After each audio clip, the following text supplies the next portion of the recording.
যেই মাস দাবি করছে আমি আসলে রোজা এমনি নফল হয়, মান্নত করলে ওয়াজিব হয়, আইয়ামে বীজে রাখলে সোমবারে রাখলে সুন্নত হয়, কিন্তু রমজানের চাঁদ যখন উঠে গেছে যেই রোজাকে আপনি নফল বলছেন সুন্নত বলছেন সেই রোজা নফলও নাই সুন্নতও নাই, সেই রোজা অটোমেটিক হয়ে গেছে, ফরজ হয়ে গেছে। শুধু তাই নয়, আপনাকে যদি বলি 1000 নফল ইবাদত, 1000 কত ইবাদত? নফল, রাতভর মাহফিল করা নফল ইবাদত, তাহাজ্জুদ পড়া নফল ইবাদত, সারাদিন কোরআন তেলাওয়াত করা নফল ইবাদত। আমরা যে তাকরীর করছি এটা না করলেও জুমা হবে না। আমি তাকরীর করলাম না, এসে বসে আছি, সুন্নত পড়ে 2 লাইন খুতবা পড়ে শুধু আলহামদুলিল্লাহি রাব্বিল আলামিন আসসালাতু ওয়াসসালামু আলান নবিয়িল আমিন, শেষ, আর কিছু দরকার নাই। 3 বার আলহামদুলিল্লাহ বললে খুতবা হয়ে যাবে। আমরা যে 5-10 মিনিট খুতবা দিচ্ছি এটা না দিলেও চলে। আমি উঠে যদি বলি আলহামদুলিল্লাহ আলহামদুলিল্লাহ আলহামদুলিল্লাহ, শেষ।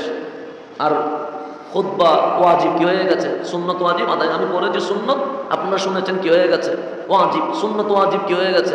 আদায় হয়ে গেছে। এখানে ইকামত দিয়ে জুমা পড়িয়ে ফেলেছি, কাজ সব কি হয়ে গেছে? 100তে 100, এখানে কোনো ভুল নাই। তাকরীর না করলে জুমার কোনো ক্ষতি হবে না, কিন্তু এগুলা করছি, এগুলা কি নফল ইবাদত।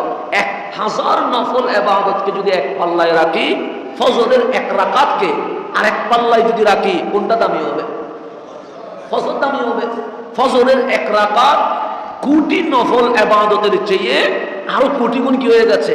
দামি হয়ে গেছে। রমজান বলছে আমি কেমন দামি জানো? আমরা বললাম কেমন? আমি রমজানে একটা নফল ইবাদত করলে একটা ফরজের সওয়াব হয়ে যায়, যেখানে আপনি নফলকে কখনো ফরজের সাথে কি করতে পারবেন না, মিলাইতেই পারবেন না, অসম্ভব জিনিস। রাতভর মাহফিল করা কঠিন, কিন্তু এটা নফল হয়ে যাবে। রাতভর জাগ্রত থাকা কঠিন, এটা নফল হবে।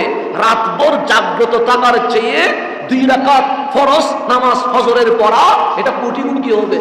উত্তম হবে। আপনি যদি মনে করেন আমি তাহাজ্জুদে উঠলে ফজর মিস হয়ে যাবে, আপনার তাহাজ্জুদ করার দরকার নেই, আপনার ফজর করার দরকার। কথা ঠিক না? আমি যদি মনে করি আমি রাত 3টায় তাহাজ্জুদ করলে ফজর কি হয়ে যাবে? মিস হয়ে যাবে, তা আমার জন্য তাহাজ্জুদ আছে নাই কেন? আমার জন্য আগে তাহাজ্জুদ না, আগে কি? ফরজ। সেই জন্য তাহাজ্জুদ না পড়ে যদি আমি ঘুমাই, কিসের জন্য? ফজরের জন্য। কামলিওয়ালা রাসূল বলছে তোমার তাহাজ্জুদে সওয়াব হয়ে যাবে। কেন? তুমি ফরজকে কি দিয়েছো? গুরুত্ব দিয়েছো। আগে ফরজ এরপরে নফল, নফল আগে ফরজ পরে করার কোনো সুযোগ নেই। সেজন্য আমরা যারা মুসলমান আহলে সুন্নাত ওয়াল জামাত বলছি, আমাদেরকে ফরজের প্রতি কি রাখতে হবে? গুরুত্ব দিতে হবে। ফরজ আগে, নফল পরে। যখন আমার আমলে ফরজ থাকবে তখন নফল আমাকে জান্নাতুল ফেরদৌস পর্যন্ত পৌঁছায়া দেবে। আর শুধু নফল আছে, ফরজ নাই, তাহলে ফরজ না থাকলে নফল আমার কোনো উপকারে আসবে না। যেমন আমার 70 টাকা ফরজ। কি টাকা ফরজ? 70 টাকা।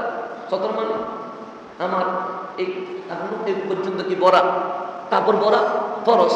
এরপর টুপি দিলে সুন্দর লাগবে, এরপর গড়ি বললে সুন্দর লাগবে, এরপর আংটি দিলে কি লাগবে? সুন্দর লাগবে। এখন আপনি যদি ফরজটা বাদ দিয়া উপরে পাগড়ি পরেন, কোনো কাজে আসবে? আসবে না। পাগড়ি তখন সুন্দর লাগবে না, তখন মানুষ আপনাকে পাগল বলবে যে ইউ ফরজ বাদ দিয়ে কি পরে আছে, পাগড়ি পরেছে। আমি যদি বলি তুমি লুঙ্গি না পরে পাগড়ি পরছো কেন, আপনি যদি বলেন এটা সুন্নত, তো সুন্নত করবেন পরে, আগে লুঙ্গি পরা ফরজ এটা করতে হবে আগে। সেজন্য নফল তখন সুন্দর লাগে যখন পুরা বডিতে কি থাকবে? ফরজ থাকবে।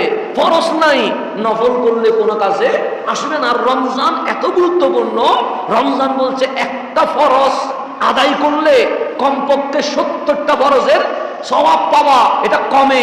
আল্লাহর হাবিব বলছে বেশি হলে 700 পর্যন্ত সওয়াব পৌঁছে যাবে।